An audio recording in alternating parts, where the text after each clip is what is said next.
easy for everyone. Okay. Okay. And this will not be new for Nayak, but anyway, so it will be It's okay. It's okay. Yes. it's a different way of seeing. So now when we see the body, any body, so there are two kind of bodies. One body which is having life, another body which doesn't have any life. Okay. Now the one which has life has consciousness. The one which doesn't have life also has consciousness. Now the difference comes at what consciousness and what is not consciousness. So one which has life has a life faculty in that. So there is like a battery fitted in the body, and it can come for 50 years, 80 years, 100 years, something like that. Depending upon the wear and tear of the battery, it might die faster. Or if that battery is not too much overused, it might come longer. So it depends on the cycles, the number of cycles a battery can have. So our body has, this body has not only consciousness, it also has a battery. Okay, so that is called as life faculty, and in Pali it is called as Jivita Indriya. Okay. This battery has a particular frequency, and that frequency is connected to the heart. So the more the heart beats, the lesser is the battery life. The lesser the heartbeat, the more is the battery life. Okay. So if we don't have stress, and then the battery comes longer, that means the cells which are there in the body slows down in dying. So there is a longevity of that. If we are overusing it, the cells die faster. And what the cell do is, it will keep on copying the next cell. The new cell copies the previous cell, and every copy is a weaker kind than the one which was there in the front. Just like you take a photocopy, and each photocopy the quality reduces rather than increasing.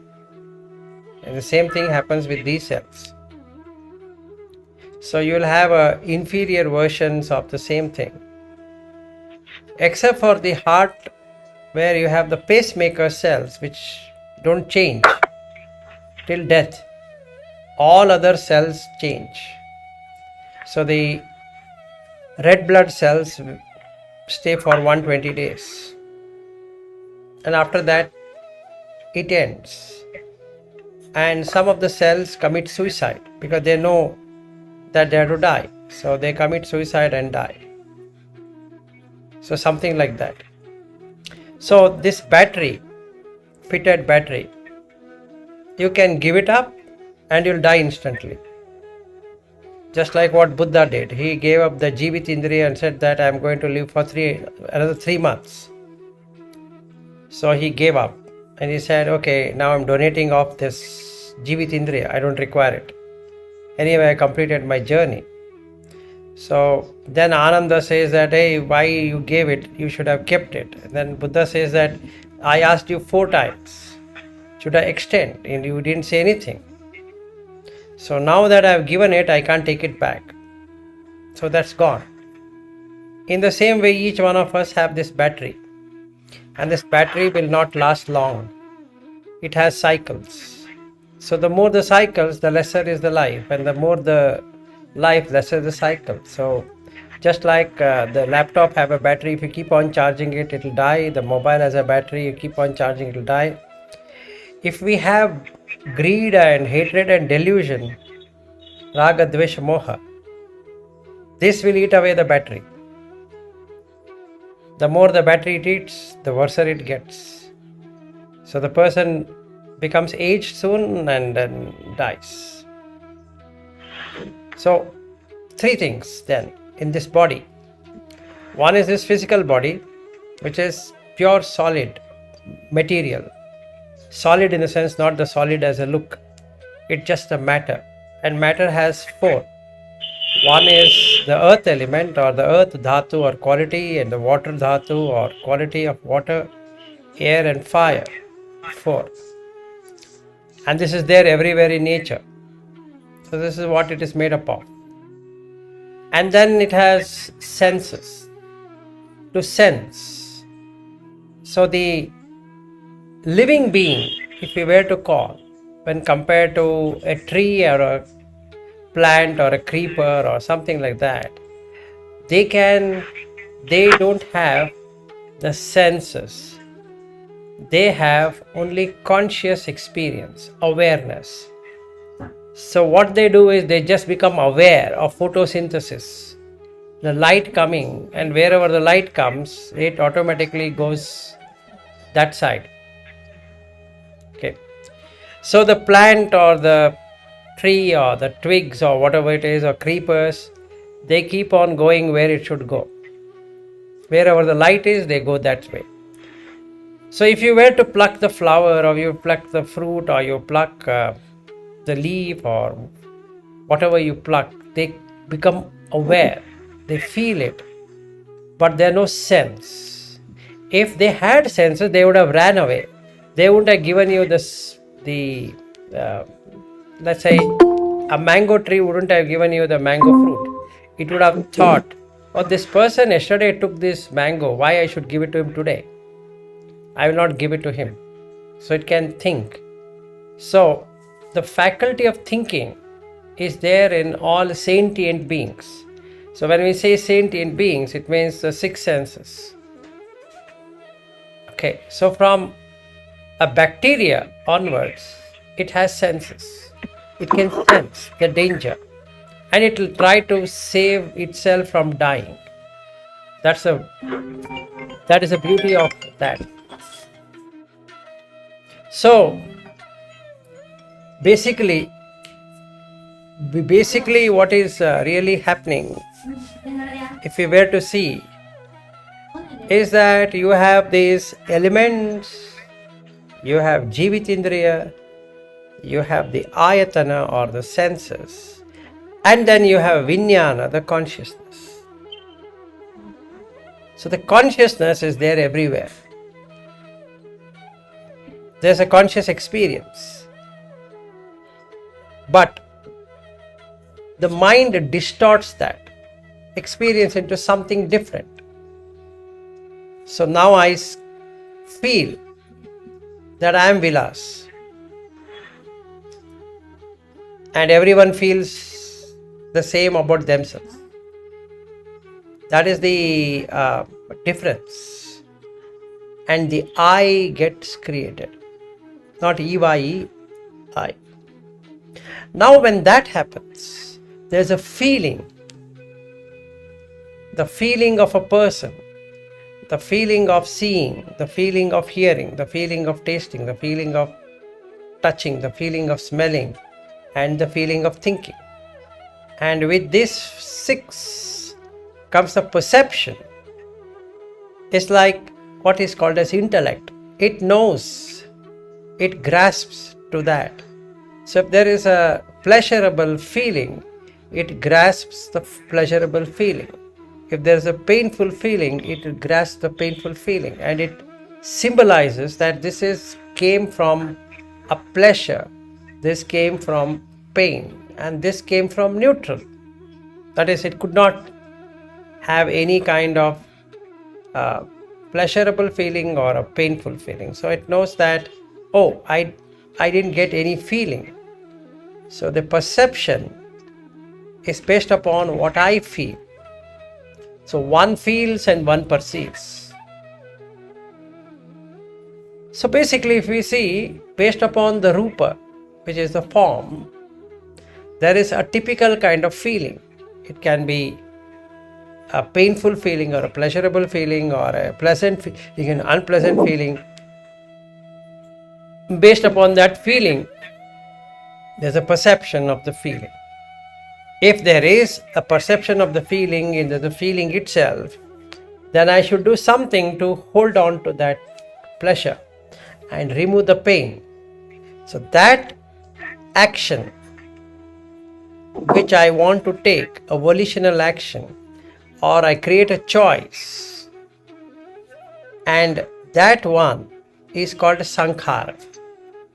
So basically, this is the sankhara which will create rebirth, because I'll keep on collecting it and create karma out of it, meaning the deeds out of it, because I intend to enjoy and I intend not to suffer. So I want one side. I always want pleasure. I don't want pain. But in life, I get both the pain and the pleasure. So now the question comes, how to escape pain? Right. So you have to pray to God, or you have to do something to relieve yourself from the pain. But then no pain, no gain. So we have to take pain, basically. To get that pleasure, you have to take the pain. So I have to keep on doing something or the other. So I create a lot of sankharas, which is create a lot of karma. And each karma gives a fruit. So then one tree gives hundreds of fruits. So one karmic seed provides thousands and hundreds and thousands of fruit. So one sankhara gives rise to many karma, and many karma creates many fruits, both good fruits and the bad fruits. And each one of those fruits again create many trees and many fruits, and it keeps on continuing. So the consciousness job, if we were to take what is a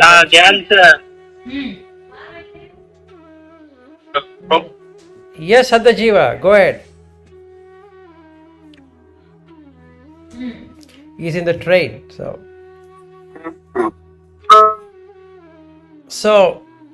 if we were to see what is really happening, is that we keep on collecting and collecting and collecting and collecting, which gives new life and new life and new life. So the consciousness job per se is to recognize this is pain, this is pleasure, this is neutral, and give the experience whatever is asked for. So if I feel I am Vilas, the experience is Vilas. If I feel I am not Vilas, the experience is not Vilas. If I feel I am fat, the experience is fat. If I feel I am not fat, then I am not fat. Okay, if I am good looking, okay, if I feel good looking, the experience is good looking. Like that. Supposing, Anupam, if I were to ask this question, what do you think is my age? What do you say? Let us play this game and see where it ends. I can guess your age is around 50. Around 50. Lesser than 50, more than 50, equal to 50, what do you think? Oh, but in that way I'll say 50 maximum. Maximum. 50 or 51, 51 maybe. Maybe, okay. Not lesser than that? Maybe 2-3 years lesser? That may be. That may be. I can, if I want to put a range, then it will be 48 to 51. 48 to 51. Good, very nice. Now what happens if you say 48? What happens to me?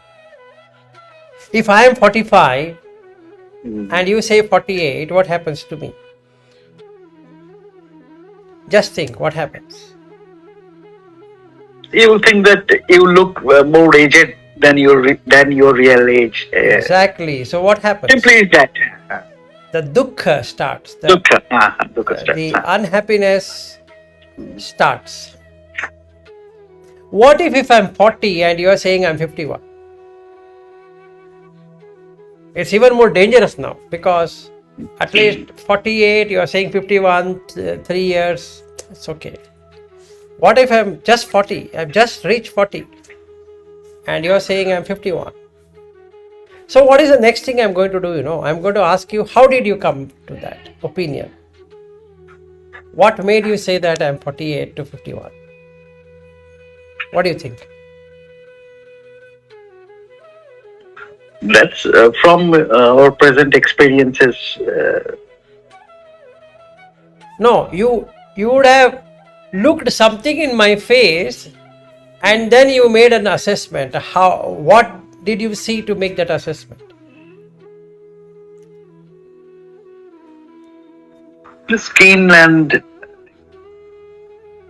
like that, what I would say. Okay, no worries. Color of it, yeah. We're just playing this game, so don't take it too seriously. It's fine.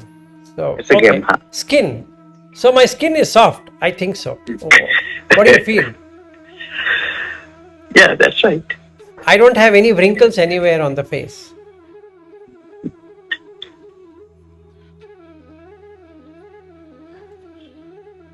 So can you think a little? Look at this face.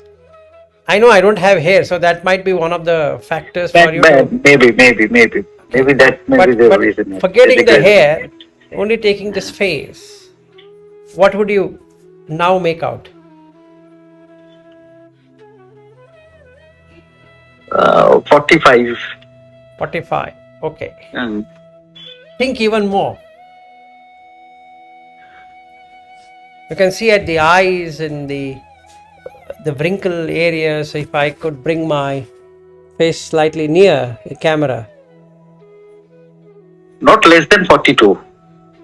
Not less than 42, right? Can't be. Okay. So now your range is from where to where? From 51 to 42. Wow, that's 9 years gap. So can you shorten that 51 to somewhere? 42 is fine, but what's the last point you want to bring it to? Because that is a too big a range. From 51 I can come down to 48 maximum. 48. Okay, 42 to 48. Right. Perfect. Good one.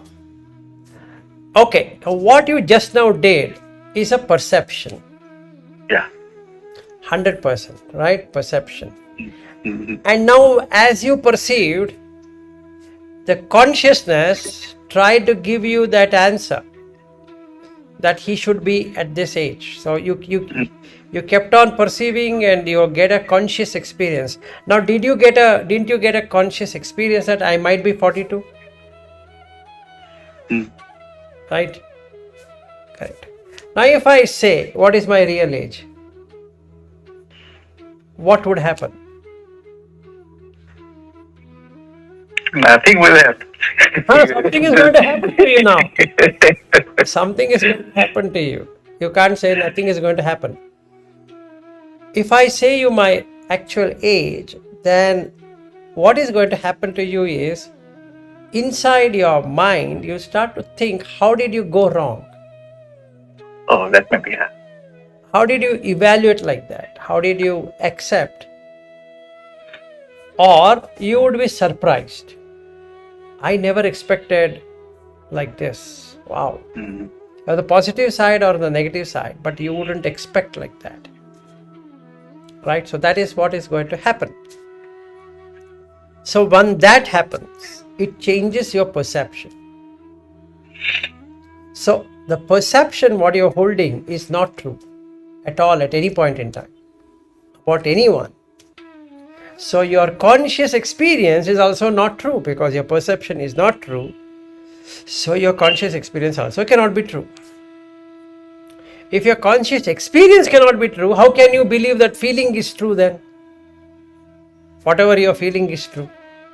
If the feeling is not true, then how can you think that the Rupa you're seeing, this Rupa, is 100% true? Got it? Now shall I tell you my age? Sure. Okay. 42, 43, 44. Okay, let's cross 48, 49, 50, 51, 52 completed. Now what do you think? Do I look like 52? I'm not astonished. Though I came to 48 maximum, but initially I started with 51. No. Now you can't go back. Oh, achha. And now you can't go back. Now it is not the time because you re-evaluated, right? It's like Yeah. you're But you taking. insisted me to reevaluate. You insisted me. You just guided me to insisted. Yes. No, I didn't insist you to do that. I just said, why don't you look at this? See, it's like in Hindi, forget Hindi, in English, if I were to translate, you want to buy something. So the seller would like you to evaluate a lot of things and so that he gets a better bargain. So what I did is to get a better bargain from you. So I just said that, hey, look at my forehead, you can look at my skin, you can look at the cheeks and everything and then make an assessment. You just made an assessment. You could have stayed back saying that, hey, you know what? I see that you're 51. I'm not going to change.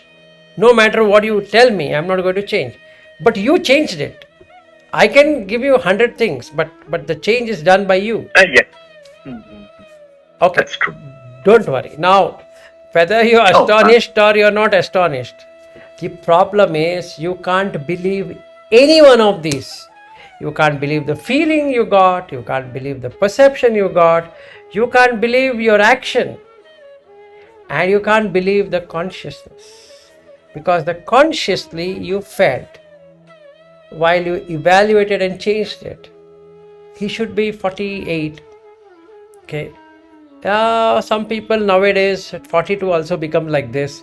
So maybe, can be, right? And then you re-evaluated. You re-evaluated.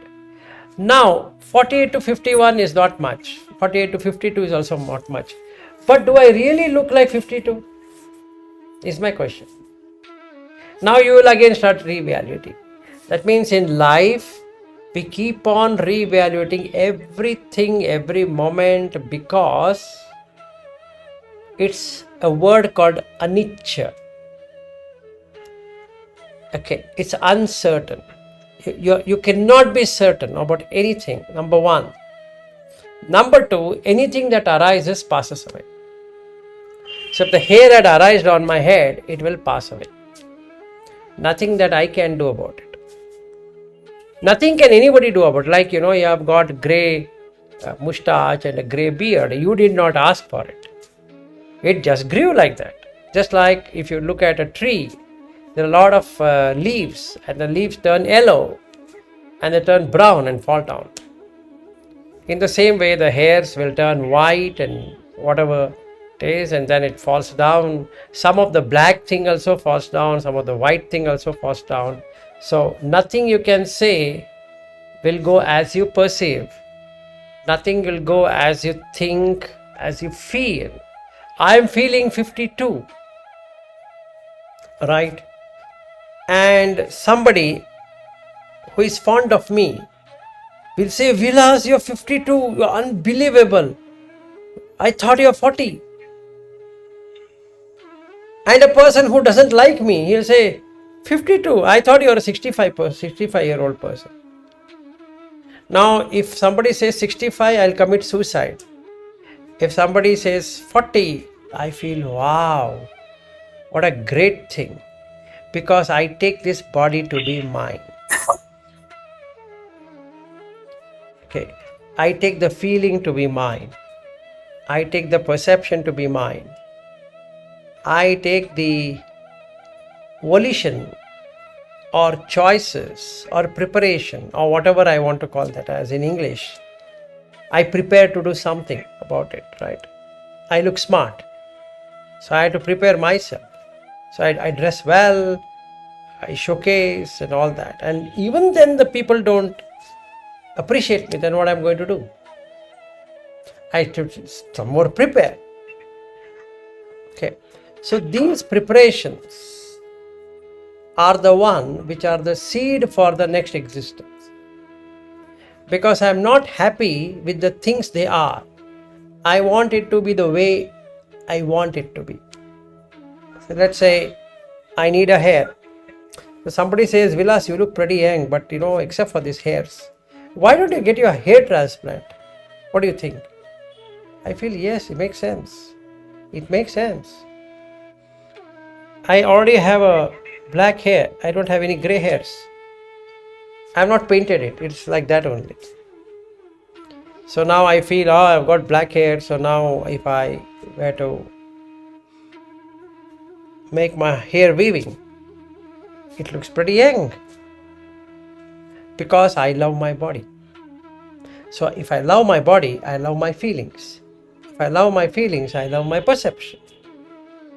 Like that. So I get a conscious experience now that I am looking young.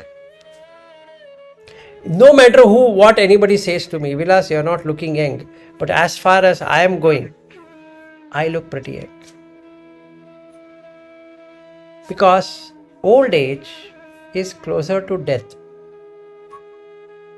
Youngness is closer to life. So I love to live. So I don't want to die. So the moment somebody says you look old, it's very fearsome. So this is what the Buddha Dhamma is. To not go behind perceptions, not go behind feeling, not go behind the rupa, the form. Not go behind the preparation and not go behind the conscious experience of what you think it is. Because we are not able to see the way things are. We are seeing the things we want to see it. So this is called as 5 aggregates. Panchakhanda, 5 khandas. So when we meditate, like in the Vipassana, what you did is that you would have heard Goenkaji talking about the 5 aggregates. On some day within the 10 days, he'll say that. And most of the people don't remember after that. So basically, these are the 5 aggregates, and this is a principle on which the Dhamma is based upon. So if anybody wants to explain anything, he has to explain it by Rupa, form, Vedana, feeling, Sanya, perception, Sankhara, preparation, Vijnana, consciousness. There is no way anybody can explain anything at all without these 5 aggregates.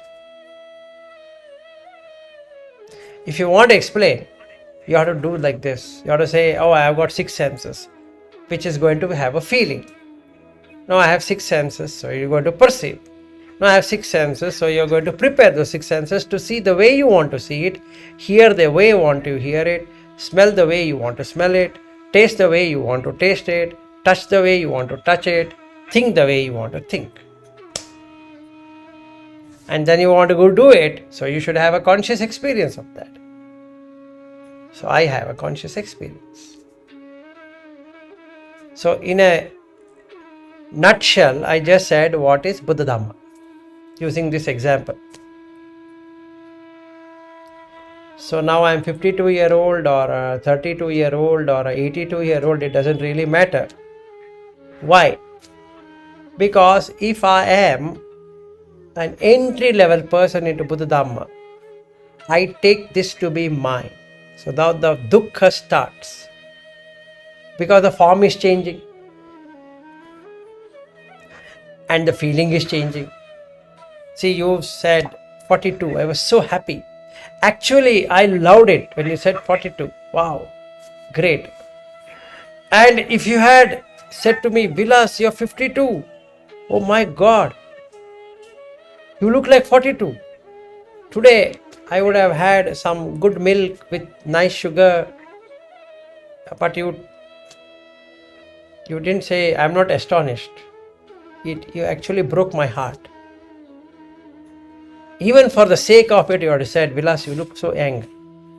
could have brought me such an eye. So this feeling, the Sukha Vedana, I am attached to that.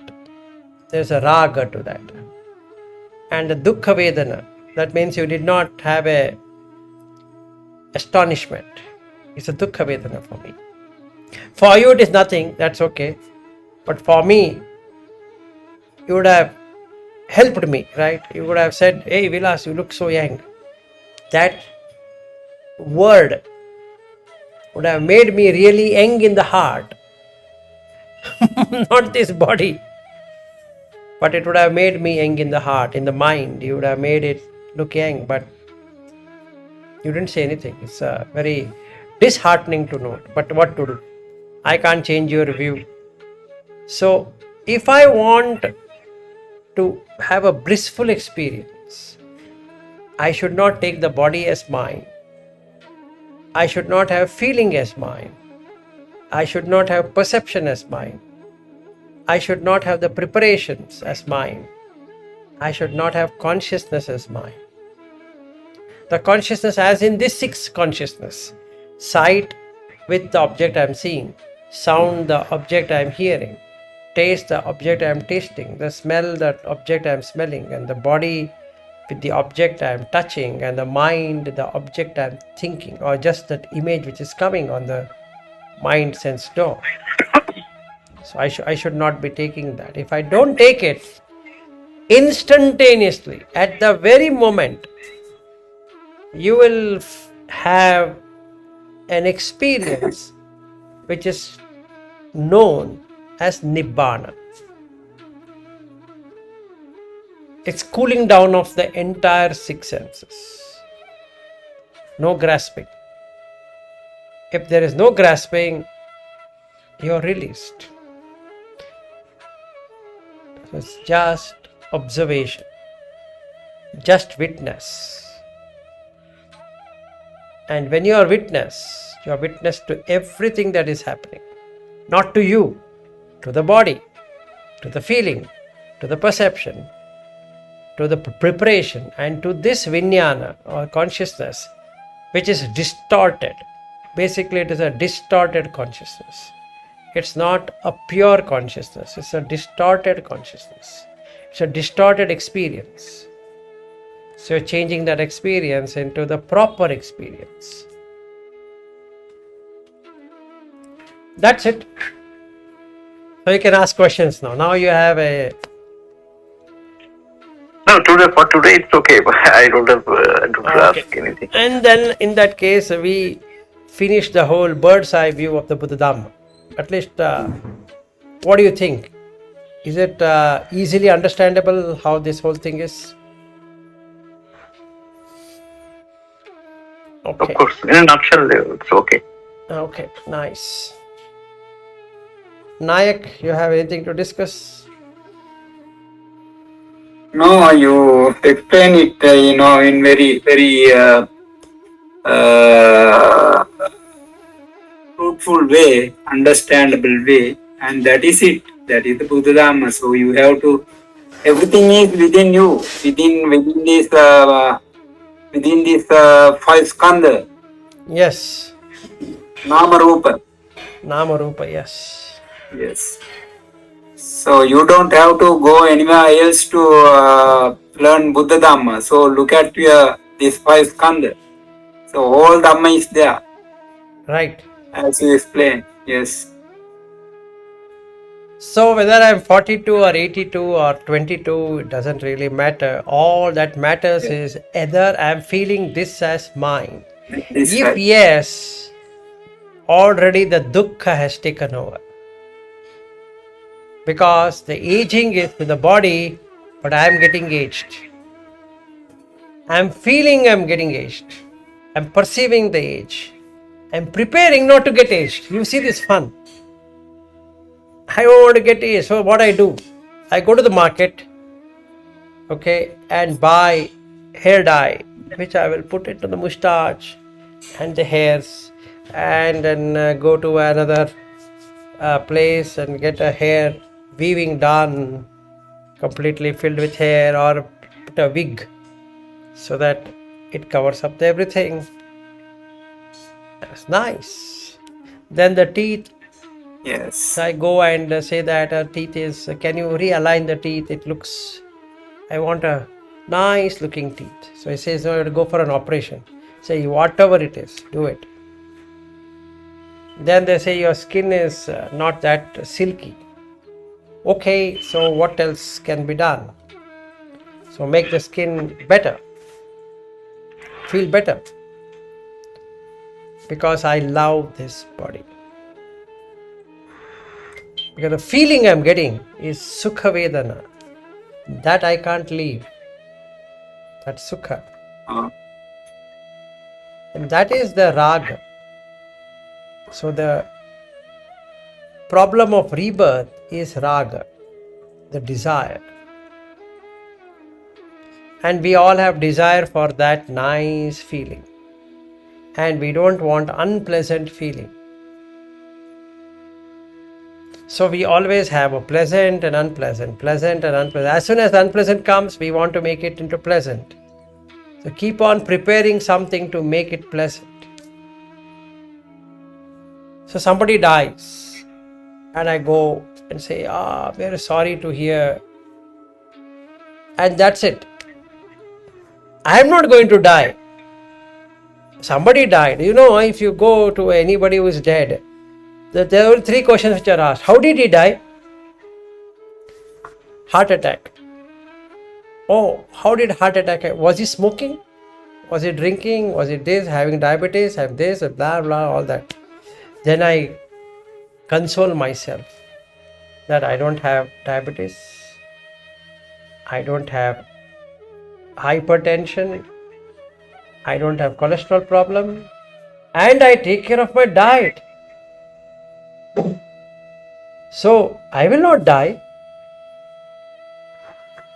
Right? So I tell myself, Vilas, you are not going to die. Somebody died because they don't know what they eat. They just keep on eating whatever they want. You are a very smart guy. You will not, you eat very smartly. So nothing is going to happen to you. Finished. But still, there is fear in you. Fear is in you. There is fear. That is the dukkha. There is dukkha, but I will first find out from that other family, how did they die? Yeah. And when they say that they died due to blah blah blah, then I compare. And when I compare, I come to know that I am better. So when I know I am better, there is no death. So I get to live. And foolishness is that I think everybody dies except me. That's the height of foolishness. That is the task, the task of the vijnana. Vijnana is doing that. Yes. Right. Except me, everybody will die. Everybody. Everybody will die. Nothing is going to happen to me. Because God is going to take care of me.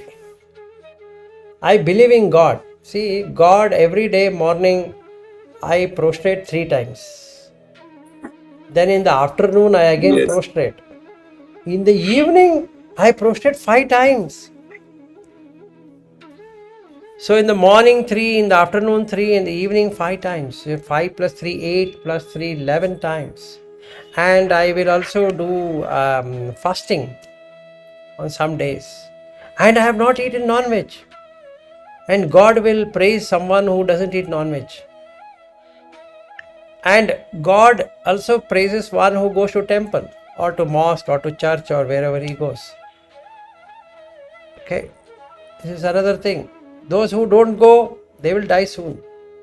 But those who go, God will take care. So as soon as I die here, God will take me to heaven with him. I am his child, he is my father. So all this madness will come in the vijnana, the consciousness. Because consciousness by itself has no death. By itself. Because it is associated with the 6 senses, it dies. It seems to die and again come back. That's the fun part of this life. So we can't define anyone without these five aggregates, six senses. So if you say, who am I? It is just the four dhatus, six ayatanas, and a vinyana. That's it. Nothing more, nothing less. So if somebody asks, who are you? Only these three. I am a dhatu, four dhatus. Earth, water, fire, air, element. Six ayatana, eyes, ear, nose, tongue, blah blah. Then the consciousness. Consciousness connect to the six senses, and the six senses require a body. So you have this body. So six senses go inside the body and it starts taking the objects. And the objects are consciously experienced. And I feel I am experiencing wife, I am experiencing my son, I'm an Indian, I experience I'm a Sri Lankan, I'm experiencing I'm a New Zealand person, I'm experiencing this, I'm experiencing a mountain, I'm experiencing snow, I'm experiencing heat, cold, blah blah, all that. It's a conscious experience.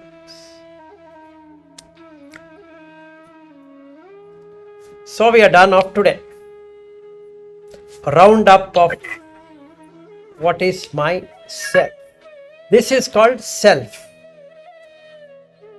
Five aggregates are the self. You can't explain anyone your own self without saying I am this body, I am this feeling, I am this perception, I am this preparation, and I am this consciousness. There is no other way to explain.